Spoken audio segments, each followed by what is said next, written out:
are now watching The Beach.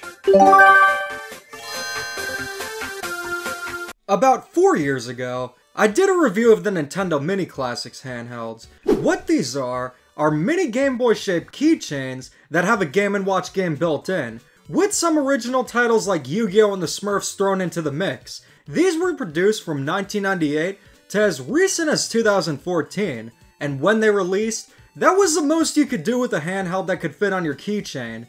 But as the 2020s roared in, I realized something. My goodness, take me back to 2011.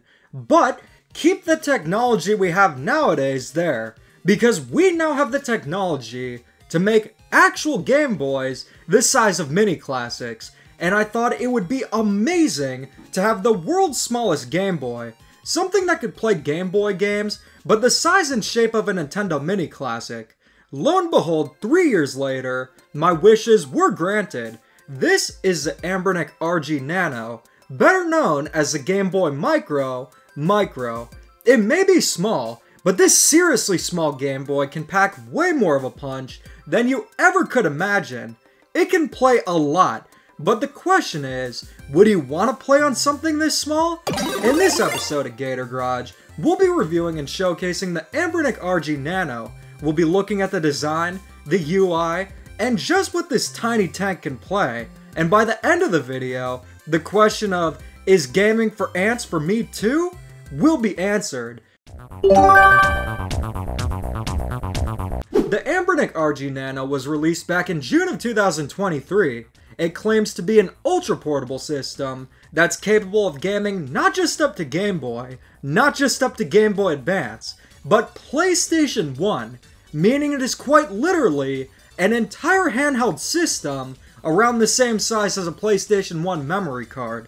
And with that knowledge, it's also going to play 8-bit and 16-bit systems, no problem. That right there is very impressive. But the real question is, does the RG Nano play games well? Is it built well? And what features does it have? Taking a look at the design, the RG Nano is very reminiscent of a classic Game Boy. There are 3 colors to choose from. I chose the royal purple, but I originally thought it was a slate black based on the pictures. The RG Nano itself is definitely a royal purple, and it's exactly what I wanted. The pictures don't do it justice, and if you love purple like I do, this is the color you're going to want to get. There are also teal blue and burgundy red versions, and the color you choose comes down to a matter of preference, because they're all the same system. Some handhelds will have more powerful variations with exclusive colors, but the RG Nano is just one system with 3 different colors to choose from. Though I would have loved to see a white one to mimic the classic Game Boy look. This is where I'd usually suggest a transparent design, but the RG Nano is rocking straight up aluminum for the housing. That's right, this little device has a metal housing rather than the standard plastic, and metal over plastic is always a win. It's more durable, it feels premium, and this is a superficial aspect, but I love that cold metal feeling when I wake up. And the Anbernic RG Nano has all the benefits you'd expect from a metal housing. It looks and feels great, and gives it a premium feeling. There are 4 face buttons, a D-pad, and L and R buttons. Everything feels and works great. The screen is a 1.5-inch 1x1 IPS display, and with the handhelds, the usual aspect ratio is 4:3, but the 1:1 ratio was also used for the Game Boy and Game Boy Color. The screen itself is nice and is bright and vivid, but the aspect ratio isn't always ideal. The RG Nano should have gone for a 4:3 aspect ratio, and it could have as well. The Miu Mini Plus and Anbernic RG 35XX have small bezels, allowing for a 4:3 aspect ratio, and a small form factor. I would have liked to see the same for the RG Nano. We'll definitely get into the aspect ratio and how it affects games. Battery life is also decent, lasting about 2 to 3.5 hours. It's a bit short, but for a handheld this size, it's to be expected, though it does recharge fairly quickly. Unlike other handhelds, the RG Nano does not have HDMI out, Wi-Fi, Bluetooth, or a headphone jack. But you can use a USB-C dongle to use wired headphones. If this were a smartphone, I'd be much harsher considering I still hate the lack of a headphone jack. "Oh, it's a standard. Just get AirPods. Be cool." I don't care if it's a standard. It's still a problem, and I hate it. And I hate Apple even more for it. But considering the size of the RG Nano, I'm much more forgiving. There's only a limited amount of space to work with, and perhaps a headphone jack wouldn't have been ideal. From a design standpoint, the RG Nano is excellent. I would have preferred a 4:3 aspect ratio, but the overall build quality is outstanding and it feels great. It would be awesome if Anbernic made an RG35XX with metal housing, because I love the look and feel, and would love it on a standard sized handheld. Considering just how small the RG Nano is, you might wonder what it's like actually playing games on it, but before getting into the gameplay, let's check out the user interface. The default UI Anbernic uses is Gmenu2X. When I first encountered it, I initially thought, wow, my wish to go back to 2011 was granted. It looks like the UI from an old handheld like the Wiz or a Sony Ericsson smartphone. That is, until I did some research and found out it's similar to the UI Anbernic used for their first handhelds. It's similar to the UI used on the Anbernic RG350, which released back in 2019. Now, usually being taken back to 2011 would be a trip down memory lane. The early 2010s were quite literally some of the greatest years in history. But when I said the UI looks straight out of 2011, that's not a compliment. It's very rudimentary and just feels like a glorified file explorer. Thankfully, you can use the retro FE UI, which is way more user-friendly, and it's what you'd expect from a handheld. It's super easy to navigate, and you can even use custom themes. Considering it's Funky OS, I literally made Funky OS, and I also made a custom Dimitri theme, and one based on the Famicom Mini. With these handhelds, you should always go for custom firmware and curate your own game library. And of course, use a branded SanDisk or Samsung microSD card. I'd also suggest using Drum's Funky OS. It worked great, and I highly recommend it.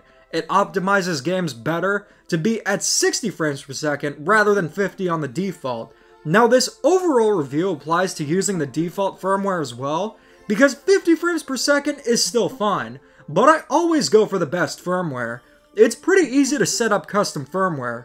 You use the Rufus program to format the microSD card to FAT32, and then use Win32 Disk Imager to flash the custom firmware. If you're familiar with retro handhelds, then you should be familiar with this process. You can even add box art. If you have a Miu Mini Plus or a handheld that can scrape, you can just transfer over the box art image files, no problem. Just make sure they're the exact same name as the game. And with the retro FE UI, it's super clean and looks great. The build quality and UI are excellent, but the ultimate test is going to be how games play on the RG Nano. What can it play, and how well does it play them? Let's start off with the Game Boy and Game Boy Color. The RG Nano is designed to be a super small Game Boy, and playing Game Boy and Game Boy Color games on it is great. What I wanted back in the Nintendo Mini Classics review was the world's smallest Game Boy, and I certainly got it with the RG Nano. Everything plays great, and this is really where the 1:1 aspect ratio shines. That's the aspect ratio Game Boy games were at, and it's perfect playing them here on the RG Nano. My favorite games are platformers, games like Super Mario Land 2, Donkey Kong 94, and of course the Wario Land games. All of them are gonna play great. They use the B and A buttons, and unfortunately, there's no way to remap the buttons to Y and B. But I didn't find the need to, as using B and A felt much more comfortable considering how small the buttons are. I found platformers to be quite enjoyable and fun to play on the RG Nano, but the real highlights are going to be puzzle games and RPGs. Any game that doesn't require holding down buttons is going to not only feel great, but you can play them on this handheld no problem. You can also play them with just one hand. This is an excellent and very novel way to play classic Pokemon games like Pokemon Crystal. Considering these games were also designed for smaller screens, they feel right at home here. You also cannot play Pokemon Scarlet and Violet on the RG Nano, which is a huge selling point. One system I haven't seen brought up in reviews is Nintendo Game & Watch. Considering how the RG Nano is very reminiscent of the Nintendo Mini classics, I wanted to play some classic Game & Watch games on it. There's no native Game & Watch emulation, but you can play the Game Boy's Game & Watch Gallery games. These games are collections of classic Game & Watch games, with both remakes and original versions of these games.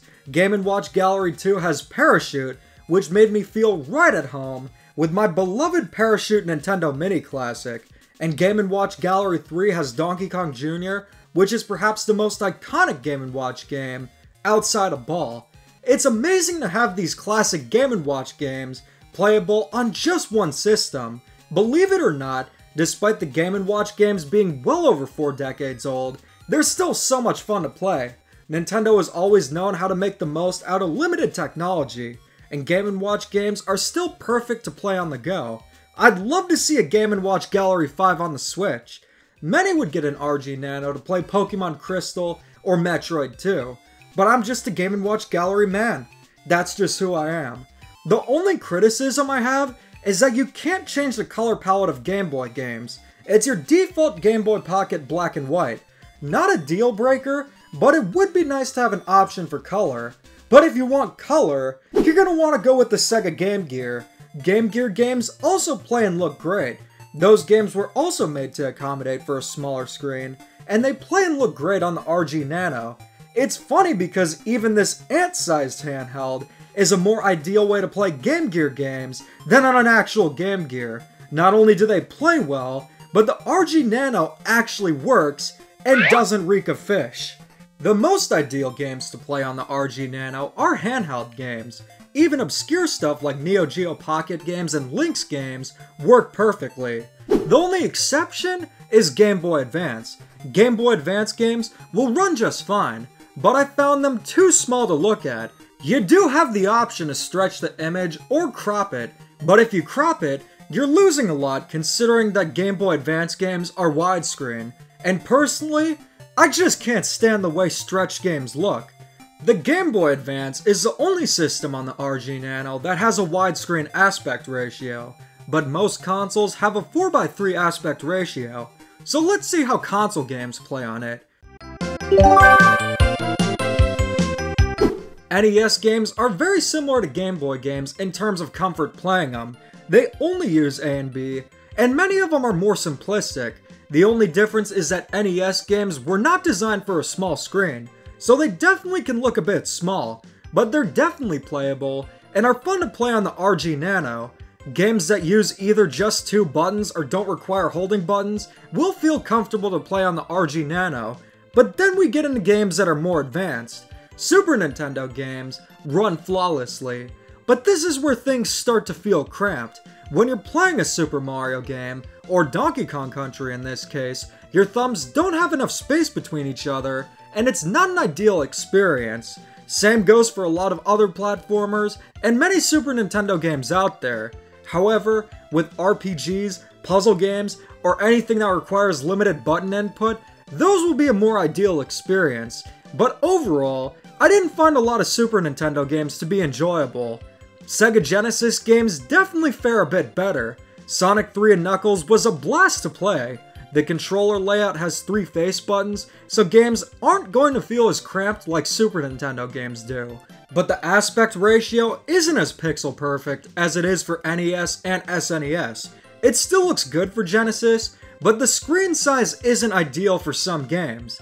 But then, we get into the ultimate test. PlayStation 1. Let's see how it handles it. The idea of playing PlayStation games on a handheld the size of a memory card is absolutely surreal. Now this could go one of 2 ways. It could be like a dream, or it could be a nightmare if the games can't run properly. But I'm happy and surprised to say, PlayStation 1 games play beautifully. My favorites such as Crash Bandicoot, Pac-Man World, and Spyro the Dragon play perfectly, and the experience is actually rock solid. But that's solely from a performance aspect, because considering how complex PlayStation games are to compare to something like Game Boy games, things can also start to feel a bit cramped. This is especially apparent with games that use the L and R buttons, like Crash Team Racing, and in text-heavy games, things might be too small to see. It's not going to feel as comfortable as playing a PlayStation game using a bigger handheld, but regardless, it is absolutely amazing to be able to play them on a device this small. The RG Nano meets the standard of being able to play up to PlayStation 1 with flying colors, but in terms of playing games, handheld systems like the Game Boy Color and Game Gear were the best experience. Sega Genesis was also quite solid, but Super Nintendo and PlayStation 1 games aren't ideal to play on the RG Nano. Same goes for Game Boy Advance. It's really cool being able to play them, and I'm glad you're able to here. But you gotta consider things like the aspect ratio and the layout potentially being cramped if you're considering getting the RG Nano. Considering my experience with Super Nintendo, and to an extent PlayStation 1 and Game Boy Advance, you might think I was a little disappointed, but the final verdict might just surprise you. The Anbernic RG Nano is incredibly impressive. It has amazing build quality, it's capable of more than you could ever expect, and it's less than the size of a sugar glider. It truly is a tiny tank, but while every system has great performance, it's not ideal for a lot of console games or Game Boy Advance games, so should you get an RG Nano? If you're looking for a one-size-fits-all handheld, the RG Nano is probably not what you're looking for, not only because of how small it is, but it's also priced similarly to Miyoo Mini Plus and Anbernic's own RG35XX line. If you're looking for a handheld that's affordable and practical and can play up to PlayStation 1, those two are your best options. But despite that, I absolutely love the RG Nano, and it's one of my favorite handhelds. What I mainly wanted was a super small Game Boy. I'm primarily going to be playing Game Boy and Game Boy Color games on the RG Nano, with a little hint of Sega Game Gear. And for that, it absolutely fulfilled my wish for the world's smallest Game Boy. I'm going to be playing games like Super Mario Land 2, Pokemon Crystal, and Sonic Triple Trouble, and of course, the Game & Watch Gallery games. The Anbernic RG Nano is nostalgic to me in a very unique way. It doesn't remind me of playing on a Game Boy Color. It reminds me of the Nintendo Mini Classics. I absolutely love them, and having a modern day equivalent to them that can play most of my favorite Game & Watch games on one sleek, beautiful system is exactly what I desired. But for the average gamer, could I recommend it? I personally love the RG Nano, but I'm also looking at it objectively. The RG Nano is a novelty more than anything else. This is not a handheld you'd want to get as your primary retro handheld. If you're looking for an entry-level amazing handheld that can play all the essentials, then I'd suggest the Anbernic RG35XX line, or especially the Miyoo Mini Plus, which is my favorite. But if you watch a lot of videos about retro handhelds, there's a good chance you probably own one already. And if you do, and want something that's really cool, super unique, has amazing build quality, and is unlike any other handheld, I'll absolutely recommend the RG Nano. It is seriously small, and is the most portable game system I have ever encountered, and it is capable of a lot. Even if playing PlayStation 1 games might not be the most comfortable or ideal a lot of the time, just being able to is radical. I got mine at Mech DIY, and the link is in the description if you want to get one. So what do you guys think? Let me know in the comments, and as always, keep calm and da-don.